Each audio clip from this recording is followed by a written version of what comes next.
Everybody say, shift, happens.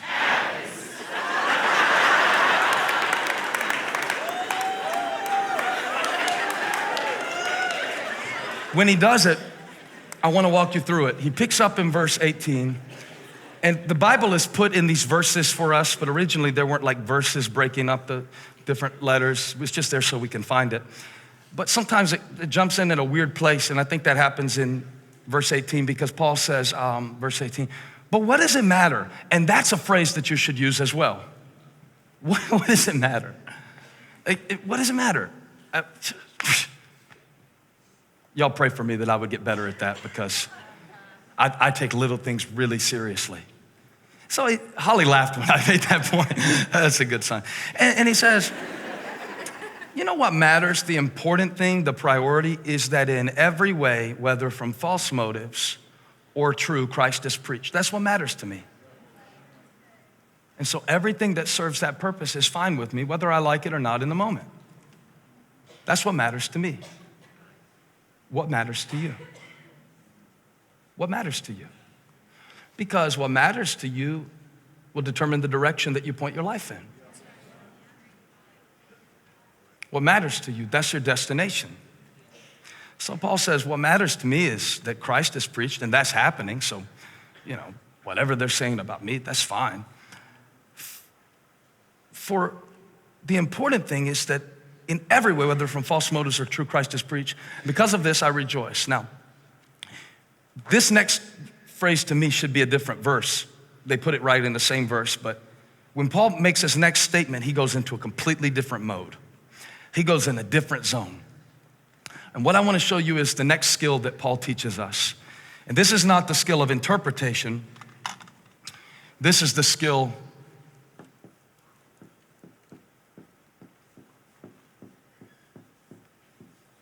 come on, say it when you got it. Anticipation. Feels like Wheel of Fortune up in here today. Trying to buy a vowel, figure out what I'm writing on this board. He shifts and he says, now that I've given you my interpretation of what has happened, let me give you my anticipation of what? Say it. Of what? Happen. And on one level, Paul says, I don't know. They might kill me, I might live. I'm not sure about that part.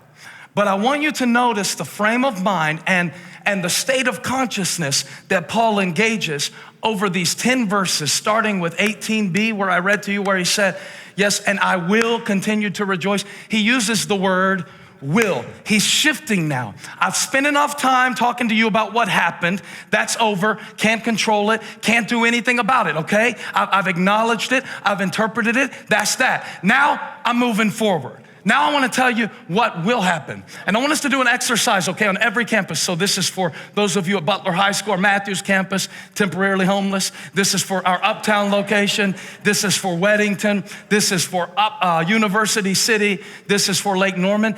This is even for those in Raleigh, North Carolina and Toronto, Canada who had record attendance last weekend.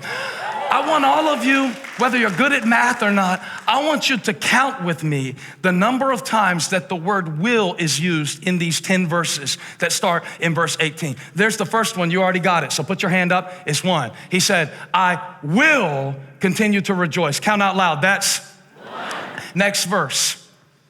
For I know, he's confident about this, that through your prayers and God's provision of the Spirit of Jesus Christ, what has happened to me will turn out for my deliverance. I eagerly expect and hope that I in no way be ashamed, but have sufficient courage so that now, as always, Christ be exalted in my body, whether by life or by death. I don't know what, but I know why. And so for me to live is Christ and to die is gain. If I'm to go on living in the body, this mean fruitful labor for me. Yet what shall I choose? I do not know. I'm torn between the two. I desire to depart and be with Christ. Wouldn't have to put up with anything anymore. Be a lot better if I was in heaven. But it's more necessary that I remain in the body for you. Convinced of this, I know that I remain and I continue with all of you for your progress.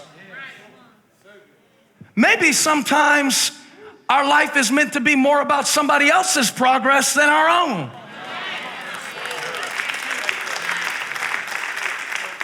Come on, let's keep counting. I just wanted to point that out because I was talking about progress, and I wanted you to know sometimes it's not all about you.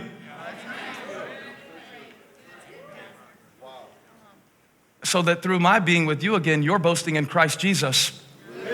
Abound on account of me, whatever happens. Whatever happens, conduct yourselves in a manner worthy of the gospel of Christ, and when I come see you, I want to hear about you in my absence. I will know that you stand firm in one spirit. Now, only about 3 of you counted with me through the whole time. But if you counted 10, you counted right. 10 verses and 10 times. He doesn't say has, he says will. He doesn't say maybe, he says will. Why? Because he has an eager expectation. Did you see it in verse 20? And this is what we need, okay? He said, I eagerly expect and hope. How many are enjoying the Bible lesson today?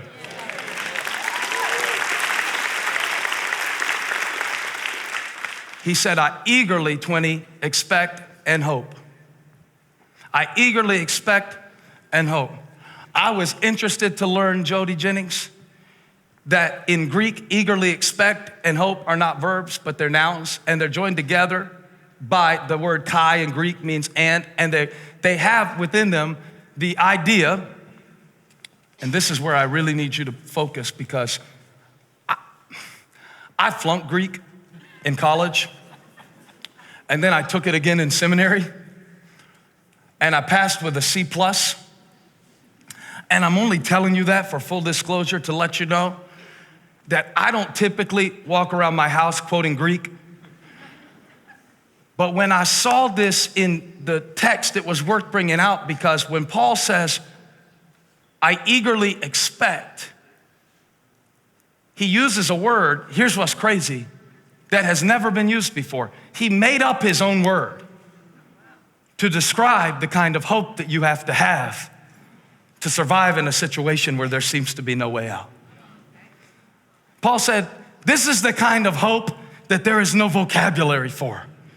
So Paul had to take 3 words and put them together to make a new word to describe the kind of hope that can make you look at your kid on drugs and your husband acting crazy and your money low and your emotions a wreck and say, I still have an expectation and I still have a hope. And so he looks through his vocabulary. He goes, I can't even think of how to tell you how I feel about it right now. There's no word. So I'm gonna make one up. And he makes up this word and I'm gonna give it to you right now and you're gonna use it this week. The word in Greek is made up of 3 words.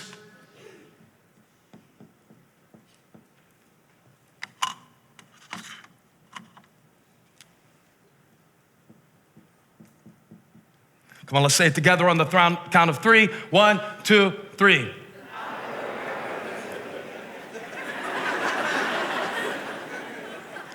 All right, we're gonna need some remedial classes. Apokaradokia.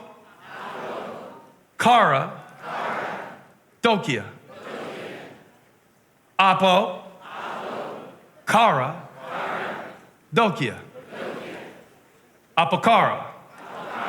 Apokaradokia. Come on. Apokaradokia. Apo. It means to turn away with concentration, ignoring other interests. That's the prefix. You know Paul is good because I could preach a whole sermon just on his prefix, apo. He said, I'm in a situation right now when if I look to my left, I see prison walls. If I look to my right, I see prison walls. If I look to my feet, I see a prisoner's chains. So I gotta turn my head intentionally from what's over here and what's over here. Everybody say apo. Sometimes you got to turn your head from what's here and what's here and what's here. And so he said, I turn my head on purpose, ignoring what I could be focused on. Apo. Apokara. Kara means head. This doesn't require much explanation. It literally means head. Apokaradokia.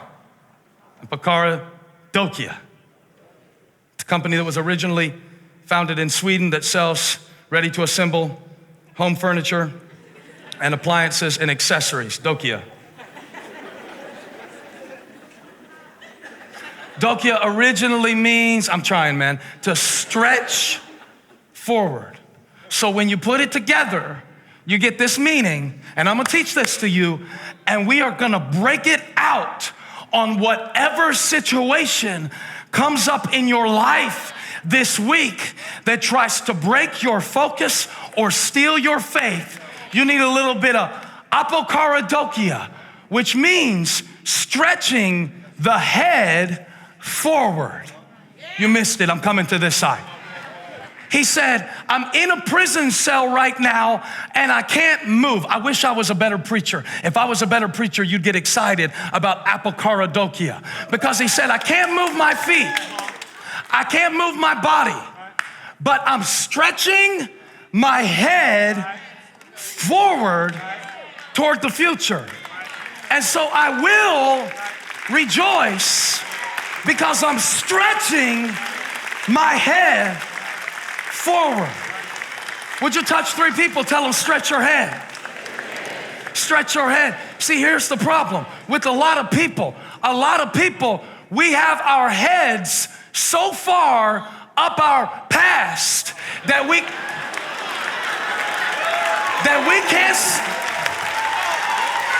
can't see our future. But God brought you to church today to get your head out your past and give you a little Apokaradokia faith, an eager expectation. I'm stretching my head toward what's next. I'm not stuck in what was. I'm not worried about what's gonna be. I'm stretching my head toward Monday. I'm stretching my head toward next year. I'm stretching my head toward retirement. I'm stretching my head toward fullness. I'm stretching my head toward healing. I'm stretching my head toward my mission. Let's practice. Jump up on your feet. This is a series called Functional Faith. Shove your neighbor, tell him, stretch your head. If you're gonna be fit, you gotta stretch. If you're gonna have faith, you gotta stretch. If you don't stretch, you might break. So let's stretch. Come on. Let's stretch our hamstrings first of all. I know how to stretch my hamstrings. That's about as far down as I'm willing to go in this tight suit to demonstrate it to you. Bad things, man, bad things. But I know how to stretch my hamstrings. I know how to stretch my back. I know how to stretch my body. But nobody teaches us how to stretch our head. Apokaradokia. Stretch your head. Apokaradokia. There is a brighter day. Apokaradokia. It does make a difference. Apokaradokia. God is working in my situation. Come on, say it. Apokaradokia. Tell the devil what you got. Tell him, devil, I got that Apokaradokia. And the next time you run up on me with discouragement, you need to know I'm turning my head and I'm stretching my neck. I'm about to open up a can of Apokaradokia on the devil.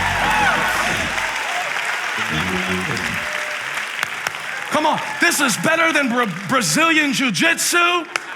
This is better than Taekwondo. This is gonna teach you how to stick your neck out. And I got good news for you. Paul said it doesn't matter if they kill me or they let me live, because this is not a situational interpretation. This is not a situational anticipation. I feel like preaching this. I'm done teaching now. I'm in full-on preaching mode. On the count of 3, when I say 3, I want you to start with your head to the right. Your other right. And when I say 3, I want you to turn your head, and it's symbolic of all of the distractions that aren't going to distract you this week, and all of the cynicism that you're not even going to pay any attention to this week. I want you to turn your head. I want you to give them an apo on 3. This is your apo. 1, 2, 3. Turn it. You missed it. Wasn't quick enough. Turn your head to the left. Come on, we got to practice. I am your spiritual trainer. I'm trying to teach you what to do when life gets tough and I'm not here for you and you're looking to the right and you're looking to the left. On the count of 3, I want you to jerk your head forward and give yourself whiplash. 1, 2, 3. Apo. Do it again. Head to the right. You're looking at that person, trying to see what they think of you, looking at that situation, trying to see how it's going to turn out. But on the count of 3, we got some Apo for the devil. On the count of 3, turn your head, shout Apo. 1, 2, 3. That's the first step. Now we need the Dokia. Everybody say Dokia. Now we need that thing where you stretch your neck like a giraffe, where you look forward to your future and smile at it, where you look forward to problems and difficulties and say, I got something for you called the Spirit of God. For me to live is Christ and to die is gain. What's Paul saying? He's saying either way this turns out, I'm coming out ahead. You missed it. He said, I don't know what's going to happen next, but I'm headed in the right direction. Somebody shout, somebody shout, somebody shout, somebody shout, somebody shout, somebody shout. Somebody, I'm not there yet, but I'm headed in the right direction. I got my focus on. I got my brave on. I got my courage on. I got my hope on. I got my faith on. Get your hands out your pocket. And when I say 3, I want you to stretch your neck towards your future. 1, 2, 3, stretch.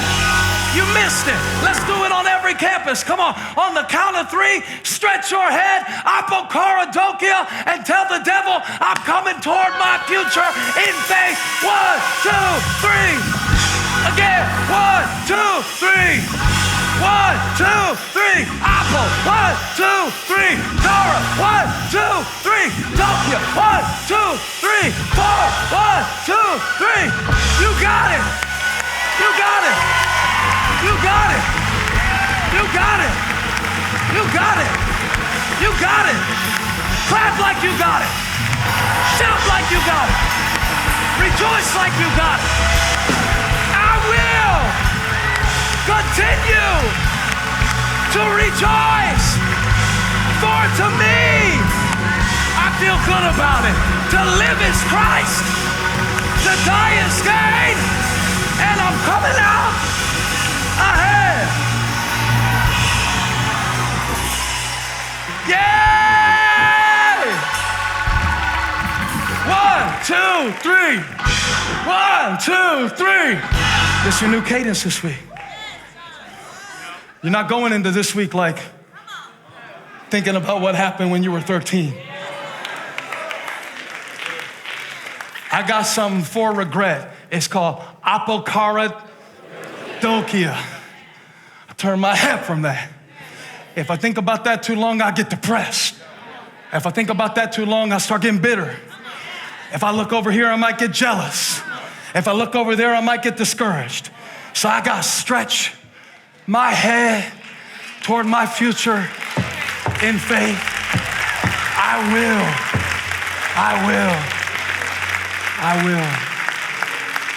will rejoice. Hey, thank you for watching. Make sure you subscribe to this channel so you don't miss a single video or live stream. And share this video with a friend. And don't forget, you can join me live every Sunday. Thanks again for watching.